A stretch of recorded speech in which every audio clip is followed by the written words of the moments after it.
안녕하세요. 저는 바로 어머니와 상간남 사이에서 나온 혼외자입니다. 한때는 작가를 꿈꾸기도 할 정도로 글을 능통하게 썼었는데 그간의 세월이 오래되기도 하고 막상 제 사연을 쓰려고 보니 어디서부터 써야 할지 모르겠네요. 저는 현재 서울에 있는 어느 후미진 달 동네 작은 단칸방에서 살고 있는 60대 노인입니다. 원래 가족은 아내와 딸 하나가 있었는데 지금은 다 안 보고 살고 있습니다. 사람의 인연은 때론 참으로 가볍더군요. 부부의 연은 말할 것도 없고 같이 있다 부르짖던 철륜조차도 간혹은 잘 지내는 이웃들보다도 별 볼 일 없을 때가 있습니다.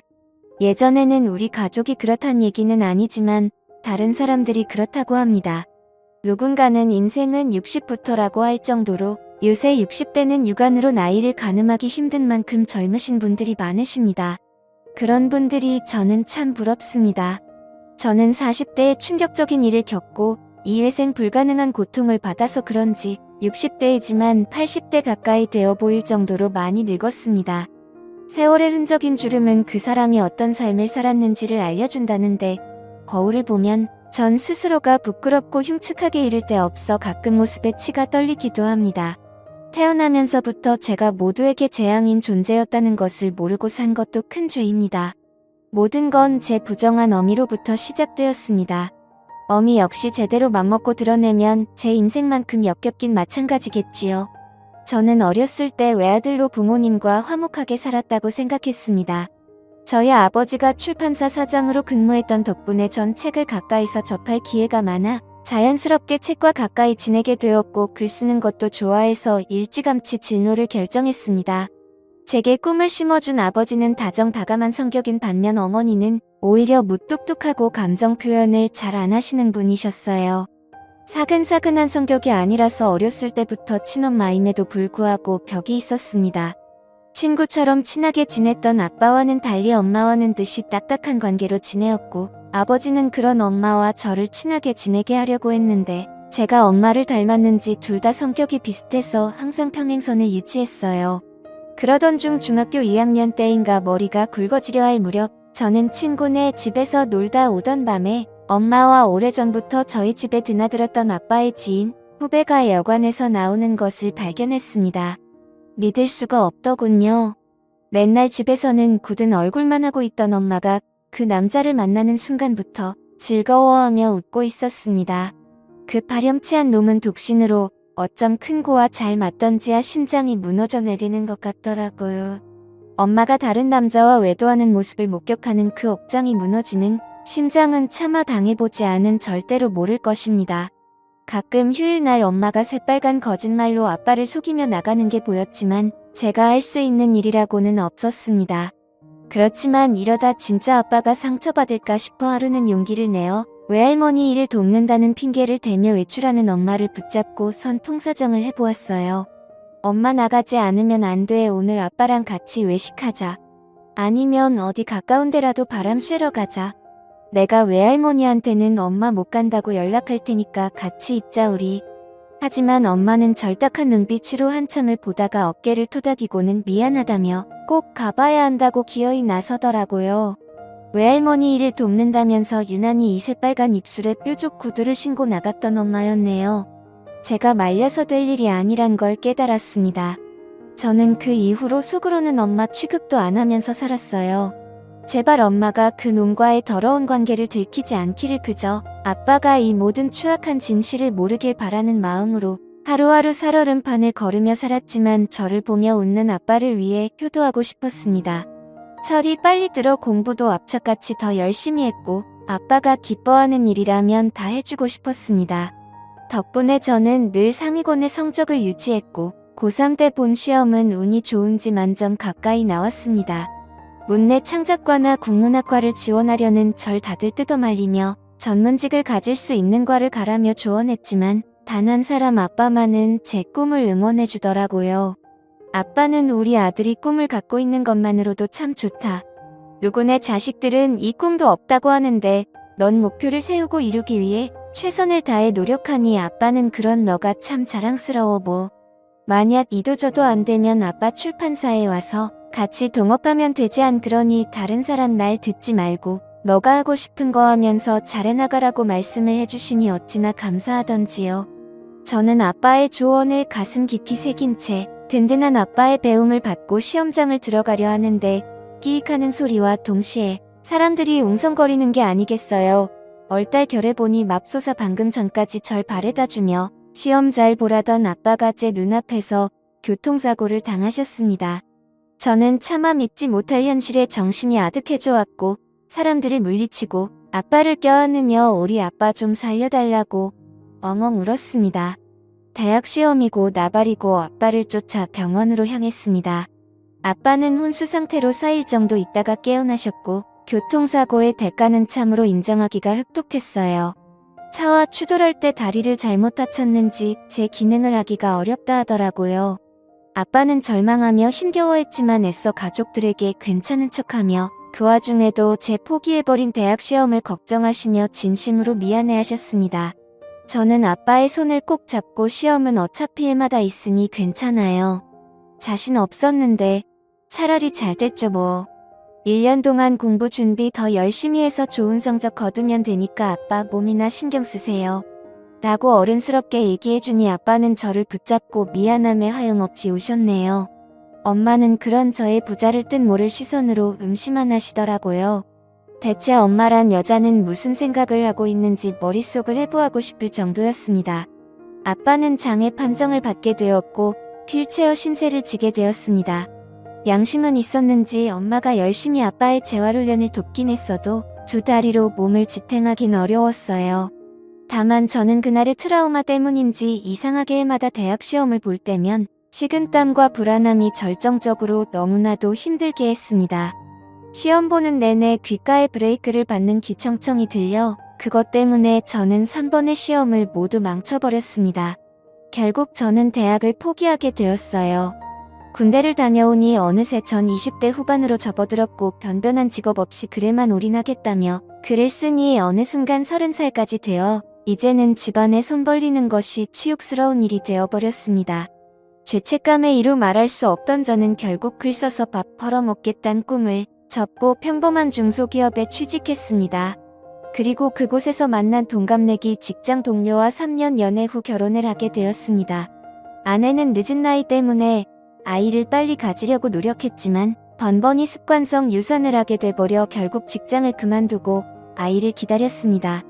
아내는 회사를 그만둔 지 5년 만에 임신이 되었고 10달 후 예쁜 딸을 보게 되었어요.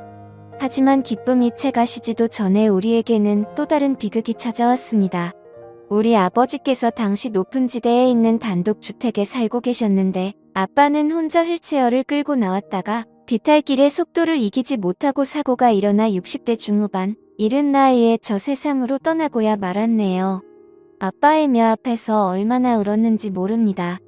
하지만 엄마는 독하게도 사람 갈 때 되었으니 간 것뿐이라며 눈물 한 방울 흘리지 않은 채 묵묵하게 장례식을 진행했고 손님들을 맞았습니다. 속으론 아무리 딴 맘을 품고 있을 지언정 겉으론 아마 상중 찾아온 손님 생각해서라도 슬픈 척하는 성의 정도는 보였으면 좋았을 거론가 정남이가 떨어지더군요. 심지어 처갓집에서도 엄마의 이런 태도에 대해 의아하게 생각했는데 이런 뒷말들을 듣게 하는 것도 저는 너무나 짜증이 났습니다. 그러다가 상간남이 두꺼운 납작으로 조문객으로 찾아왔는데 우리 가정의 모든 비극이 저치로부터 시작된 것 같아 가만두고 싶지 않더군요. 나도 그놈도 멱살을 잡고 한바탕 하고 싶은 거 간신히 참고 버티고 있는데 또 둘이 나가대요. 얼마나 절절한지 그새를 못 참고 사람 시선을 피해 뒷구녕으로 만남을 가지는데 어떻게 사람으로서 배우자의 장례식에서까지 저럴 수가 있는지. 엄마는 사람도 아니었습니다. 다 늙어서 무슨 추태인 건지 도저히 참을 수가 없더군요. 눈이 뒤집힌 저는 더러운 그것들을 끝내줄 요량으로 단단히만 뒤집고 뒤쫓아갔는데 태훈이에게 내가 사실 친아버지란 것 정말 평생 감추며 살 거야. 이젠 그 남자도 저 세상 갔으니 알아도 되지 않아 순간 제 귀를 의심했습니다. 친아버지라며 제 친아버지는 지금 장례식장에서 고인이 되신 분인데 제게 또 다른 친아버지가 있단 말입니까? 세상에 이게 무슨 소리던가요? 부들부들 몸이 떨려오는 제 귓가에 엄마의 음성이 이어들렸습니다. 자기가 태훈이한테 친부라는 걸 밝히고 싶은 심정은 알겠지만 벌써 태훈이 나이 40인데 이제 와서 밝히면 뭐하겠어. 그냥 난 태훈이가 저 세상 간 그 사람이 자기 애비라고 알고 살았음 좋겠어. 나한텐 악마 같은 짓을 했지만 그 사람이 태훈이한테 정을 많이 줬어야지. 물론 그 사람도 자기 자식이 아닌 걸 몰라서 잘해줬겠지만 라고 얘기를 했습니다. 분명 더러운 짓거리를 한 건 그들인데 제가 마치 불륜을 들킨 것 마냥 심장이 두근거리더라고요. 저는 예기치 못하게 그들의 공범이 되어 있었습니다. 사실 진짜 더러운 존재는 저였습니다. 저는 그들의 더러운 불륜의 씨앗이었고 제가 그토록 지켜주고 싶었던 아버지를 농락한 용서받지 못할 존재가 되었습니다. 털석 자리에 주저앉는 소리가 들렸던지 깜짝 놀란 그들은 넋이 나가 있는 저를 발견했고 모든 충격적인 사실을 듣고 절 보고는 둘 다 어쩔 줄 몰라 했습니다. 고통스러움에 몸이 말아들어 숨을 쉬기가 힘든 와중에 왜 이렇게 눈물이 쏟아지던지 흘러내린 정확한 눈물의 의미조차 모른 채 저는 한참 동안 이렇게 땅에서 뒹굴며 통곡했습니다. 아버지 장례식에선 눈물 한 방울 흘리지 않던 엄마가 그런 제 모습을 보고 덩달아 눈물을 떨어뜨리더라고요. 미안해 태훈아. 이런 식으로 알게 하고 싶진 않았는데 사실 내 아버지는 아무 소리 하지 마. 엄마는 어떻게 이렇게 한결같이 잔인할 수가 있어. 엄마는 악마야.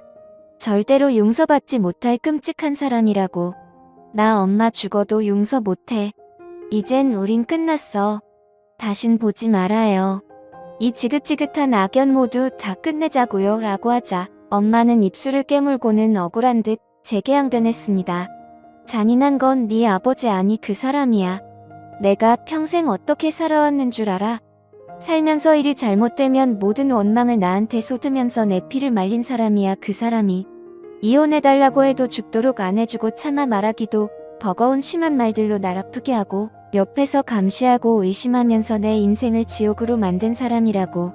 사고 이후로 몸이 불편해지고 회사판 돈으로 사기당하고 말아먹고 재산이며 뭐며 다 없애버린 후 뒷감당은 나한테 지우고 그래서 내가 지금 보험을까지 하면서 이 나이 되도록 네 애비 빚에 허덕이고 있는데 이 정도면 네 아빠가 나한테 충분히 벌 주고 있는 거 아니니? 저는 모든 할 말을 잃고 그냥 뒤돌아섰습니다. 저 따위 말을 지금 변명이라고 하는 건가요? 저더러 이해하라고 하는 겁니까? 아버지 장례식에도 제 존재 자체가 불순하고 죄스러워 차마 들릴 수가 없었어요. 멀리서나마 아버지 가는 길을 지켜보고서 무릎을 꿇어 비록 자격 없는 저이지만 아버지에 대한 마지막 예를 마쳤습니다. 아니나 다를까 아빠 돌아가신 후 3개월 좀 넘어서 엄마는 상간남이랑 살림을 합쳤습니다. 웃긴 건 뻔뻔스럽게도 제가 나갈 정만 골라 제 아내와 손녀를 만나러 자주 들렀다 하는데 백화점에서 비싸게 파는 아기 옷들 어머니께서 사왔다며 아내가 무척이나 좋아했어요. 허나 탐탁치 않았던 전 아내의 손에서 그 옷들을 빼서 가위로 찢어버렸습니다. 그러던 어느 날 어머니는 제가 집에 있는 줄도 모르고 버젓이 상간남과 집에 왔는데 물 만난 고기 마냥 아빠 돌아가신 후 상간남과 함께하는 삶이 즐거운지 아주 신수가 흔하다이다. 아내는 어머니께서 우리를 위해 준비해준 거라며 받은 돈 봉투를 내밀고는 딴에는 시어머니와 절 화해시킨답시고 노력했지만 전 보란듯 아내의 손에 돈 봉투를 빼서 딱지 내리꽂듯 내팽개쳤네요. 그 모습을 본 상간남 나부랭이가 서류를 하나 내밀고 꼴깍질 떨며 말하더군요. 나돈이 전에 아버지처럼 내 꿈을 이루게 해주기 위해 노력하고 싶다. 습작한 것들을 보니 그래도 꽤 재능이 있는 편 같은데 아비 노릇하는 게 아니라 너의 재능을 봐서 내가 책을 내주고 싶어라고 짓거리는데 책이고 뭐고 그냥 꺼지라고 했습니다. 아내에게는 모든 것을 다 털어놓고 저는 그들하고 의절을 하고자 했어요. 하지만 아내는 도무지 제가 이해가 안 된다는 듯 그간 그들이 쳐놓은 공작에 걸려서 그랬는지 어머니와의 천년을 배반한 저만을 탓했습니다. 사실상 당신을 잘 키워주신 분이긴 하지만 엄연히 따지면 돌아가신 아버님과는 아무 혈연관계가 없잖아. 그것 때문에 왜 진짜 천년관계인 친어머니를 끌어내려고 하는데 친아버지 친어머니 이제 다 만났는데 화합해서 행복하게 살 날만 남은 거 아니야. 돌아가신 아버지 집에서 당신 이런 마음 알아주기라도 해서 뭐 한 푼이라도 도움 준대. 내가 그간 말을 안 해서 그렇지 어머님 아버님 덕분에 얼마나 도움 많이 받았는 줄 알아. 힘든 와중에서도 자식들 살라고 도움 주시는 걸 보면 진짜 가족을 못 알아보겠어 라며 가족의 정의에 대해서 늘어놓는데 저는 일단 아내가 그런 마음을 갖고 있었다는 것과 이제껏 저 몰래 그 파렴치한 것들에게 돈을 받아 생활비로 보탰었다는 것에 분노한 저는 아내와 크게 한바탕하고 집을 나와버렸습니다. 저는 그렇게 생각해요. 오직 천년이라는 관계 하나로만 본다면 제가 그들에게 한 짓은 죄가 되어 마땅합니다. 짐승보다도 못한 죄를 저질렀지만 어쨌거나 그들은 제 친부모니까. 하지만 전 저를 키워주시고 사랑으로 길러주신 아버지의 정이 자꾸만 생각나서 저를 향한 그 큰 사랑이 떠올라 그 마음을 은혜를 묻히게 하고 싶지 않습니다. 천년보다 더 큰 것은 은혜라고 생각하니까요. 아내도 저도 잘못한 것이 없고 서로 의견이 맞지 않은 건 어찌 보면 당연한 거지만 저는 더 이상 아내 얼굴을 보기가 힘들더군요. 그리고 더 정확한 이유를 들자면 여자를 믿을 수 없다는 게 제 결론입니다. 아내는 모르지만 혹여나 아내가 저 몰래 다른 놈의 아이를 임신한 게 아닐까? 저는 마음에 걸려서 몰래 유전자 검사를 했다가 친절하고 확인한 후 안심하고 또 그런 제 모습에 실망하고 아내와 딸에 대한 미안함이 밀려들어 한동안 방황하고 너무나 괴로웠습니다. 아내에 대한 의처증 증세도 보이려 하고 아내의 모든 말과 행동이 너무나 의심이 들면서 살았는데 정신이 들어보니 아내가 제발 그만하라며 울고 있더라고요. 전 견디질 못하고 아내와 딸을 떠나버렸고 결국 이혼하게 되었습니다. 어머니의 부정한 짓에 대한 나비 효과는 결과적으로 제 가정을 잃게 만들었고 가족에 대한 신뢰를 잃게 만들어 버렸습니다. 전 혼자가 되어버려서 60이 넘은 이제껏 힘들게 막노동 일하면서 단칸방에서 외롭게 생활하고 있네요. 죽지 못해 사는 맘이 딱 제 상황인 것 같습니다. 다만 한 가지 아른거리는 건 저희 딸이에요. 우리 딸도 이제 대학생이 되었을 텐데 그 아이가 많이 보고 싶어요. 아내도 재혼해서 가정이 있고 그 아이는 아내의 남편에게 아버지라고 부르며 잘 살 텐데 딸에게 혼란을 주고 싶지 않은 마음도 드네요. 제 사연을 읽어주셔서 감사합니다.